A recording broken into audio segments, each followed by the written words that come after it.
date, time, intensity, storm motion, and previous positions as well to provide the persistence component.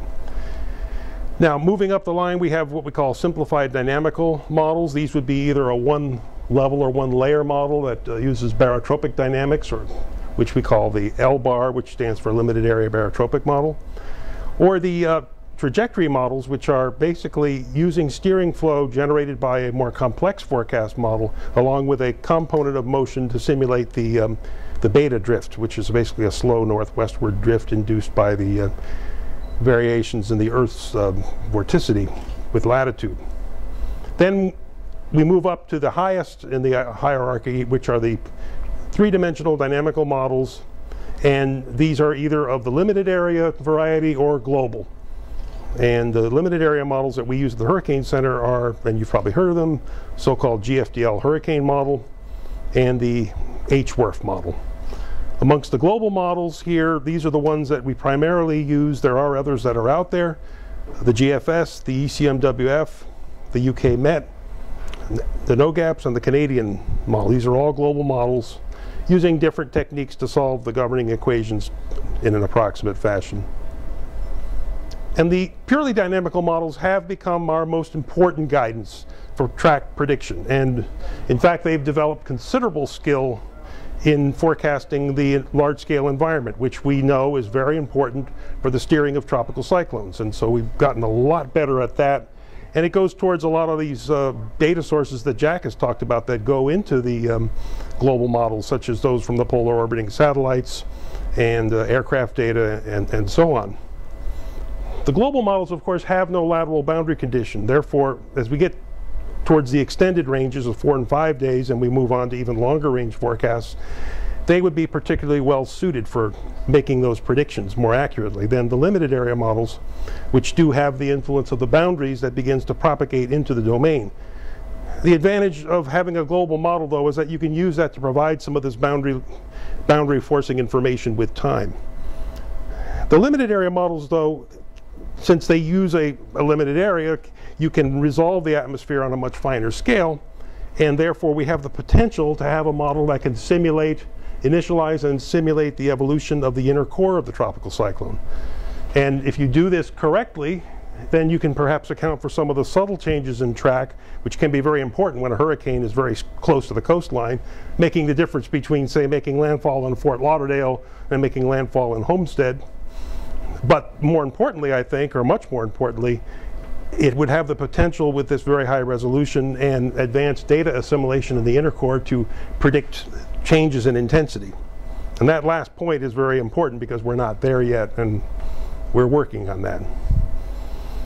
Now you see these lines plotted, these track lines plotted on the map. Where do they come from? They come from the dynamical model forecasts, which predict fields of the atmospheric variables, the wind, pressure, temperature, and so on. From these forecast fields, another program is run to analyze the forecast output using various levels, the surface, some levels above the surface, and different variables. And the outcome is a lat long, which is a center position, a maximum wind speed, and the various wind radii of these tropical cyclones that are determined to have been simulated by the model. And then this tracker program will output the information in basically lat long, maximum wind speed, and the wind radii by quadrants. And that information then can be input to the various display programs to produce things like these spaghetti plots, as we call them. Now this is an important concept. If you're making a forecast, say in the morning for the 15Z advisory, then the initial time of the forecast is 12Z. Unfortunately, the 12Z dynamical model forecast, such as that from the GFS, is not available for the 15Z advisory. These complex models take at least 4 or 5 hours to run. So we must use a 6-hour-old dynamical model forecast. In this example, the 6Z GFS. So there's the track that the tracker model determined those positions.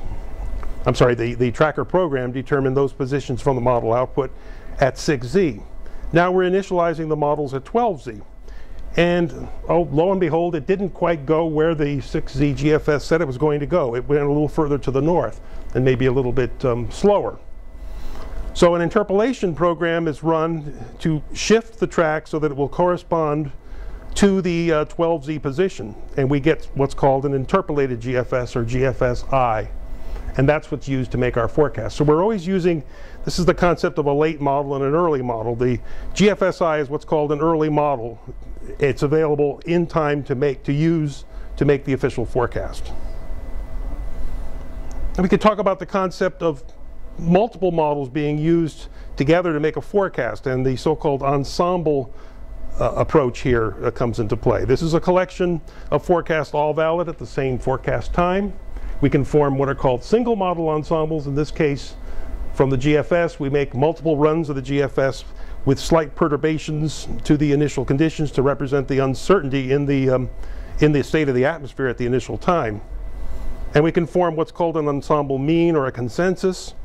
And we can also make use of information which is called the ensemble spread, which is thought to represent then the uncertainty of the forecast at some time in the future. The ensemble approach from a single model, as we've seen so far, has been of limited use for us for tropical cyclone forecasting, but it can work in some cases. So, as I mentioned, you perturb all the members of your ensemble by using maybe what's not the totally appropriate approach, but in other words, the model we assume to be perfect, but the uncertainties lie in the initial analysis. Now, one of the other disadvantages of this single model ensemble approach is that typically we sacrifice resolution to get more members. So for example, the GFS ensemble has 20 different model runs and a control run, but these are all run at a somewhat lower resolution than the deterministic, or what we call deterministic, which is the regular run of the GFS. So that's just some terminology here of the so-called AEMN, which is the GFS ensemble mean, and we need, of course, to run the interpolator on that to get a forecast we can use in time to make the official forecast. This was an example from Ike a few years back where, as you know, the best track made landfall in the Galveston area, and the deterministic GFS, this is initialized from a time when the storm was still back over Cuba. The deterministic GFS had it making landfall too far south in the Texas coast here in about 5 days. The 20-member ensemble run shows all of the various possibilities now scattered across the Gulf Coast, and in this case, if you take the average then to form the ensemble mean, that's the red line, which shows the hurricane making landfall pretty much where it was supposed to go. So this is an example where the single model ensemble approach worked quite well. But customarily what we do, or make more use of, is a multi-model ensemble, or a multi-model consensus. And this is a simple averaging, in most cases, of the lat-long positions from the various different dynamical model forecasts. So these are all the full resolution dynamical models. These examples here, we've combined the GFDL, the UK Met, no gaps. In more recent years, we're combining also the European Center, a GFDN, which is a Navy version of the GFDL model.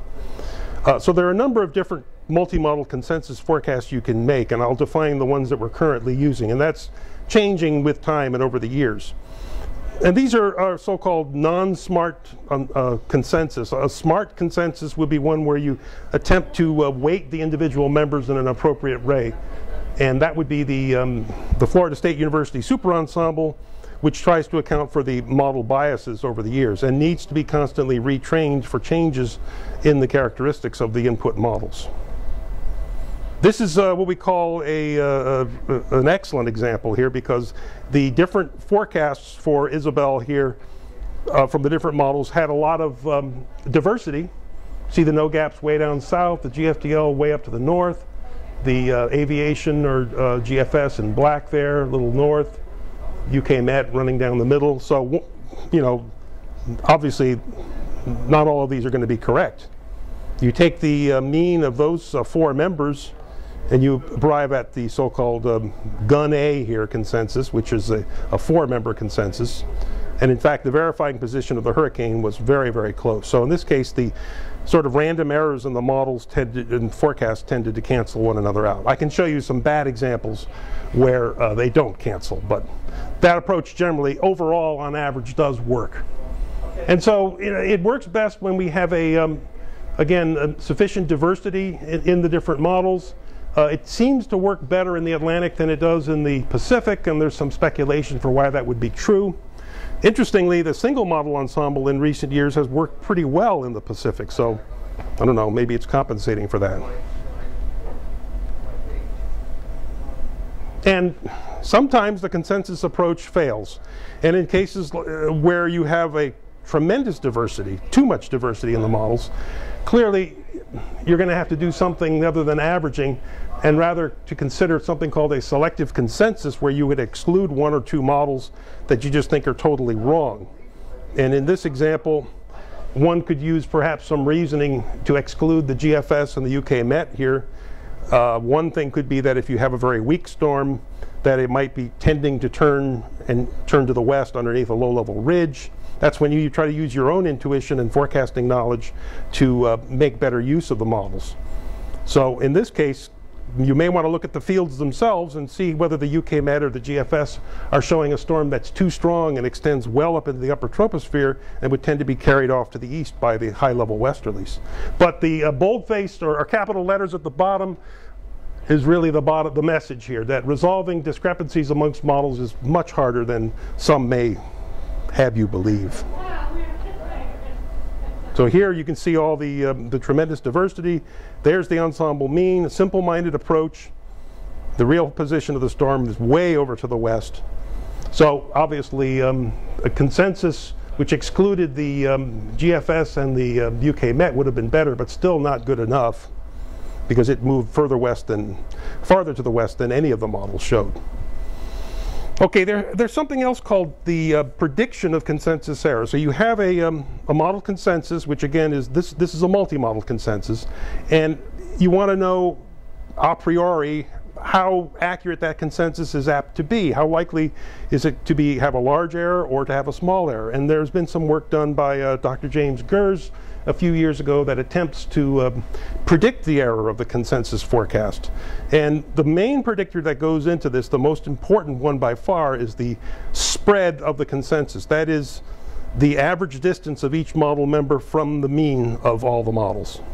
So that's that first bullet here, model spread. And one can try to relate then a number of other parameters, including spread, in a linear regression to try to predict how far off the consensus error will be based on historical performance.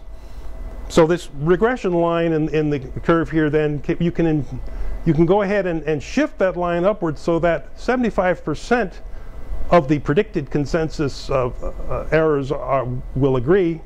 And so what you're going to have there is something called a sort of a confidence line, or a radius within which the consensus error is more likely to fall. And that's the so-called Gypsy Circle, Gers predicted consensus error. And in these two examples, you can kind of see that in the example with Emily there on the lower left, that the model spread is somewhat larger than the model spread in the upper right, and the Gypsy circles tend to be smaller in those cases. So again, it's a measure of confidence. It's not necessarily a measure of where the official forecast always will lie, but it's used as a guide for the forecaster to sort of stay within that circle if possible. When the models are spread way out apart, then the circle is going to be very large, so you're likely to be within the circle anyway. But there are times when you just have to be outside of it. Not that often, though. I'd say more often than not, well, the vast majority of the time we would lie within the Gypsy Circle. So this is the current status. We have this cheat sheet hanging above our operations area. And you can see there's all kinds of different consensus combinations here. One of the things that happened last year was we excluded the Navy model from the Atlantic consensus because it did not add value. It actually degraded the accuracy of it. So there's now not just we went from TCON to TVCON, and now we have TVCA, which is the Atlantic consensus, and TVCE, which is the Pacific consensus. There's also a consensus of the intensity models as well. These are, again, what we call variable consensus because not all the models are always present, but we have to have a minimum of 2 of them in there to form the consensus. And here's the performance of the models for 2011. The official forecasts right up there. very close to the consensus aids. We stay close to the to those, as you can see here. This is skill, so again, this is normalized by the Clipper error. European Center and the GFS are the best single models overall. The GFS ensemble mean is not as good. Gets better as you get toward longer time ranges. There's a new version of the ensemble that's going to be coming out this year that has higher resolution, and it's a lot better. So we're looking forward to seeing that new GFS ensemble this year for our forecasting. GFDN, the Navy GFDL model, and the associated Navy model, which is a global model that provides the initial and boundary conditions for the Navy GFDL, did very poorly. EGRI, which is an acronym, I don't want to get into it, but it's the UK Met Office model, performed very badly in the Atlantic, and they did make some changes to that model, which we're not sure if those were responsible for this bad performance in 2011. And the regional models for track are sort of mediocre, middle of the pack. There have been improvements made to those two models this year, which we hope, at least in the reruns, showed it being much more competitive with the global models. And you may ask again, well, why are you running these HWRF and GFDL? Well, as I said, we're trying to improve intensity forecasting, and the best hope for that lies with these regional models. And the BAM medium, which is medium depth of the atmosphere trajectories derived from the steering flow and the medium depth of the atmosphere, actually did quite well. And you'd say, well, gee, a simple model can do so well against these more complicated models. But remember, the simple model has input from a very complicated model to determine that steering. How do we forecast track? Jack touched on this. That's a trochoidal wobble as well. This is Wilma over the Northwest Caribbean, a very intense hurricane. And interestingly, not all trochoidal oscillations are made the same way. Sometimes they can be very short time scale, like say an hour or two, in which case that's probably not representative of anything except very, very short-term motion. But in this case, these are on the order of 12-hour periods. And in fact, if you look at the best track for Wilma, which I did construct, I did include some of that wobbling because I considered it to be representative of what the storm was doing on a more resolvable scale. But we typically compute the initial motion using some kind of averaging, either 6 hours, 12 hours, maybe sometimes as much as 18 hours. This is important because we need to know the initial motion to initialize these track models, and also really to even determine the short-term motion for the advisory position within the next 3 hours. So anyway, there's some philosophical differences about how we do this, but pointed out here that we tend to have some continuity in determining initial motion. We don't change it drastically from one advisory to the next. We usually wait several hours before indicating that a true change in the track has occurred. Okay, so using the models to make a track forecast. Once we initialize them, we submit the guidance, we bring them back, we run the interpolator on the 6-hour-old model guidance, and we have this set of track model guidance to use for our forecast. The dynamical model consensus in one form or another is usually an excellent first and often good final guess for the forecast. But continuity would dictate that we have to modify it somewhat in view of the previous official forecast. So one of the things you may see often is that the official forecast, if the model guidance has changed, the official forecast will probably lie somewhere between the previous official forecast and the model guidance. It will not swing as far over as a new consensus if the consensus has changed significantly. And you have to use your forecasting knowledge, evaluate larger scale signals in the environment. Are the models depicting a big upper low, say northeast of Puerto Rico, that looks very strong on the water vapor imagery, and it doesn't really show up much in the model 200 and 300 millibar wind fields? You may say, well, I may want to question that model and say that maybe not emphasize it as much. So we try to assess the steering influences that we understand and perhaps use that to evaluate the model solutions. And we also look at how the model forecasts the evolution of features in the environment, and we don't just look at the track of the tropical cyclone. And the evaluation of the initialization is important too. How well is the tropical cyclone initialized in the model fields? If it's unrealistic, then obviously that model forecast is likely to be questionable. It will be questionable. Consider the track record of different models for a given storm in terms of their accuracy and consistency. And the spread of the models, which also goes into the determination of the Gypsy circles, would dictate our confidence, and we can often comment on that in our discussions as well. The previous official forecast is a very strong constraint.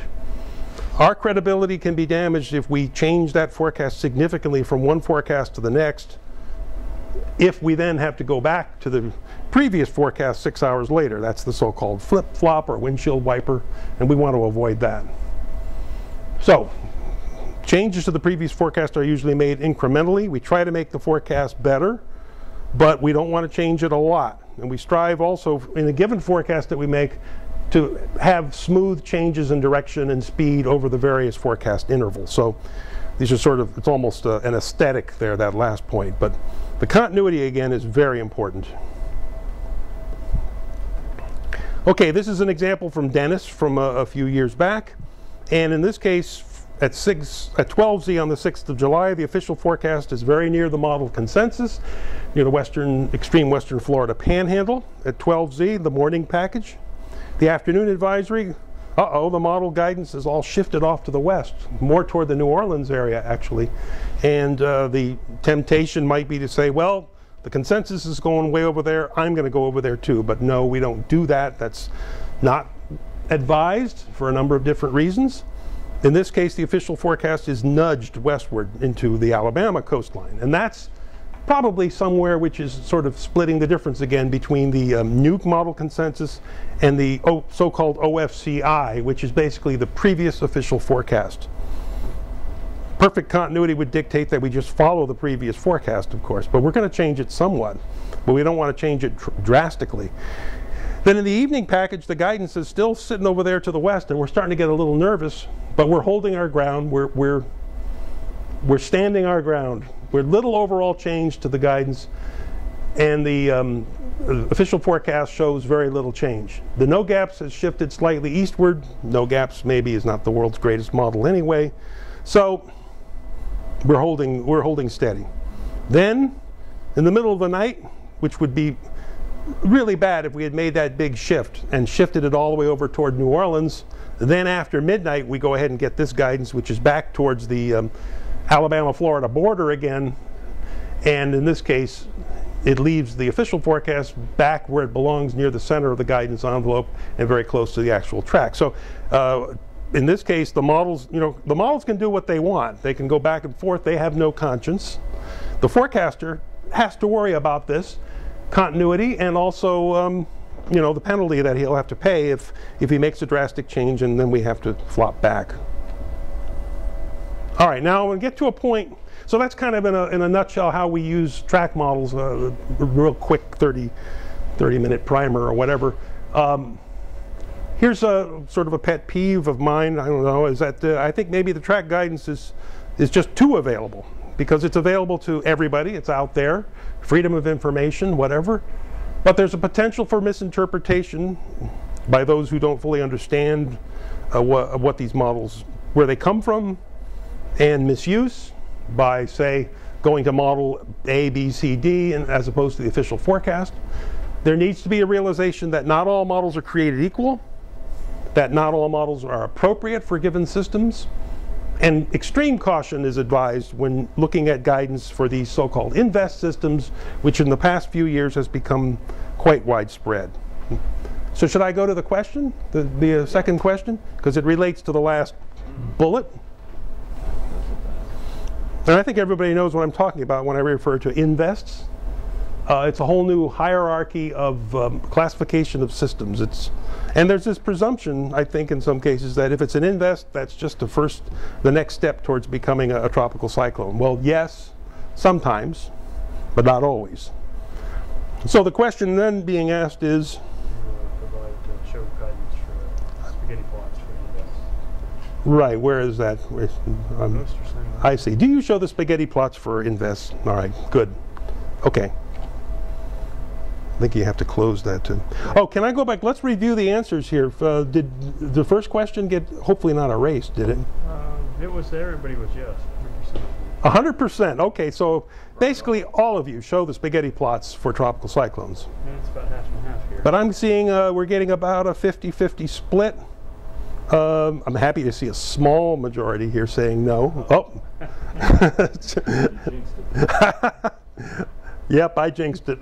No, we're going back. It's running neck and neck.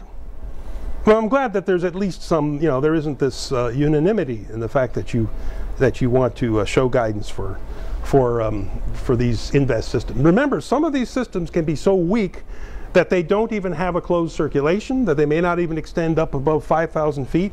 And some of the models that we would initialize, and you say, well, why are you initializing the models then? Well, because I think we know their limitations, and we want to see some other things related to that. So, that's an internal decision that we make. But I want to make sure that people out there at least have some knowledge of the limitations. So here's an example of a disturbance from last year, back in June, which had a fairly good probability of developing into a tropical cyclone, ranging up towards 40%. I think that may have been the highest, but it's pretty high. It's in the medium range. And we run guidance on this. This was invest number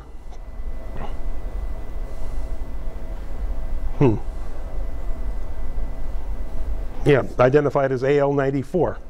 Well, look at what's going on here, boy. We've got the BAMs over to the right, to the northeast. We've got the GFDL off into the Gulf, the medium BAM toward the middle of the Gulf. The GFDL is like toward the Pensacola area, and the consensus, well, what do you know? Right into Dade County and up the east coast of Florida. So, we're looking at this, and hopefully we don't make too big a deal out of this, because this is not really a closed circulation. It's not a real tropical cyclone, and in fact, it never developed into anything. And so, again, use these guidance for these weaker systems with great caution. Okay. All right, I'm shifting gears now to intensity real quickly, since we don't have that much time left. But in contrast to track, our forecasts of intensity have not really gotten much better over the years. You can see there's pretty much a flat line there. The 24-hour forecast looks almost like an exercise in futility there. There's just absolutely no change in over 20 years. And the answer to that is similar to the answer that was given before for track, was that the models haven't been getting any better. And I think I have a slide showing that. Maybe it's a little bit out of order here, but anyway, what do we have available to us for intensity forecasting? We have some models, but in general, they're not that good. We have the equivalent of Clipper for intensity, which is the so-called Shift-4 model, or decay Shift-4, where we add a simple decay for the part of the track that moves over land. This is our no-skill baseline for intensity forecast skill. We have the statistical dynamical models, which are called SHIPS and LGEM. They're called statistical dynamical because they use statistical information that relate the change in intensity to large-scale variables and some inner-core satellite measurements and so on. But they use a dynamical model to forecast these so-called predictors' evolution over time. So that's the combination. And by the way, statistical dynamical models used to be very popular and useful for track forecasting, but they've fallen by the wayside here. And what we hope is that maybe in 10 years or 20 years, we'll be where we are with track with regard to intensity, where the statistical dynamical models are outgained by the dynamical models. And then again, we have the purely dynamical approach here, which is given by the GFDL, the regional models, the GFDL and the HWRF. There's the slide I was showing, which shows not much improvement here in intensity forecast by numerical models. And this is an issue that the Hurricane Forecast Improvement Project is trying to tackle with some very lofty goals of reducing intensity forecast error by 50% over 10 years. We're not so sure we're going to be able to accomplish that, not at the rate we're going here. So overall, the numerical models have very limited skill in predicting intensity change, particularly for the rapidly intensifying or rapidly weakening cases. Our best guidance is coming from our statistical dynamical models with limited levels of skill. There is a statistical dynamical technique to predict rapid intensification that has some usefulness. Global models in general don't have the resolution required to make a really numerically accurate intensity forecast. We think there's some signals there for intensity change, and in fact, you know, when a global model shows a storm completely dissipating in its forecast over a few days, we do pay attention to that and take that into account. However, again, for the real improvements in intensity prediction, they're going to require improvements to model physics to simulate what's going on in the inner core, the assimilation of data, real data in and around the inner core. If indeed these can be successfully implemented in the limited area models, then we should eventually be able to improve intensity forecasts from a model such as the HWRF. Artificial forecasts, therefore, are a lot more subjective. We use a lot of persistence. We try to take into account some of the most obvious signs in the environment, such as if a track is going to be near or over land. Some other guidance, the Dvorak, which Jack talked about, the technique has a model which is basically a rate of change for intensifying storms of 1 T number per day. That can provide some qualitative guidance. But again, we tend to be very conservative. We don't forecast extreme events. And our average error is roughly a Saffir-Simpson category every 24 hours. This is an example of the futility here of the models. Felix, rapidly intensifying hurricane over the Caribbean. The official forecasts don't look that much different qualitatively than, say, the decay ships. And that's not an accident, because we generally tend to follow that. It's about our best guidance. This was an example of a storm that the HWRF and the GFDL, which sometimes can predict a lot of intensification, just didn't do anything with it. This is an example from Irene last year, where our intensity, the intensity in the NHC forecast was on the high side, to say the least. We over-predicted the intensity of Hurricane Irene, as you can see, for the landfall in North Carolina, the landfall in New York City. Certainly a lot of our intensity forecast was calling, practically all of them were calling for it to be a hurricane, and it weakened to a tropical storm. Some of them, in fact, showing category 2. So part of this high bias was because of the high bias in the initial intensity estimates. Jack talked about this, you know, that we, there were some issues with Irene. And the over forecast here is mostly because of the GFDL and HWRF models were showing, you know, a lot stronger storm than what it turned out to be.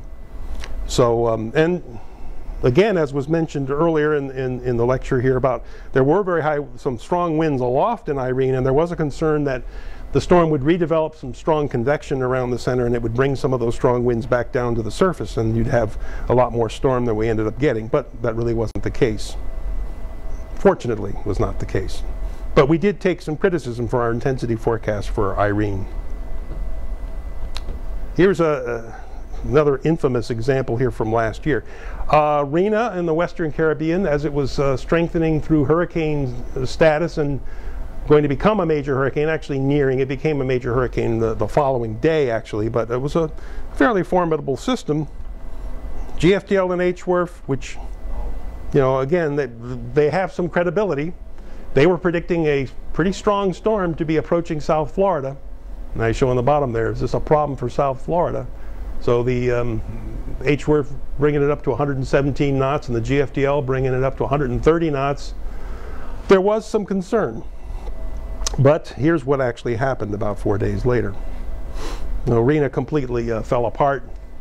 And so again, you know, the high biases here in the models are infamous. This has been going on for a number of years. Again, the changes to the models this year that are going to be implemented this year give us some hope that we'll tackle that a little bit and maybe correct it. Okay, so I'll wrap it up here with some concluding remarks that our track forecasting guidance, the models we use for predicting track, are much more skillful than those that we use to predict intensity. And therefore the NHC track forecasts are a lot more reliable than our intensity forecasts. Model guidance and the official forecasts in general for track tend to be more accurate for the stronger tropical cyclones, the ones that are better defined and their interaction with the environment seems to be clearer. And the initial conditions are probably better known too, such as initial motion, position, and so on. Dynamical models such as the GFDL and the HWRF can predict strong hurricanes, but they do not do so reliably. The RENA example is one that I just showed. Continuity is a very strong constraint on the official forecast, so even if you see big changes in model guidance from one forecast cycle to the next, our forecast is not likely to change so drastically, unless we have a really good reason.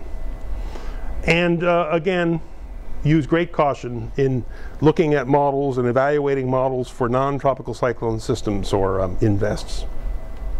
And that's all. I don't know if we have to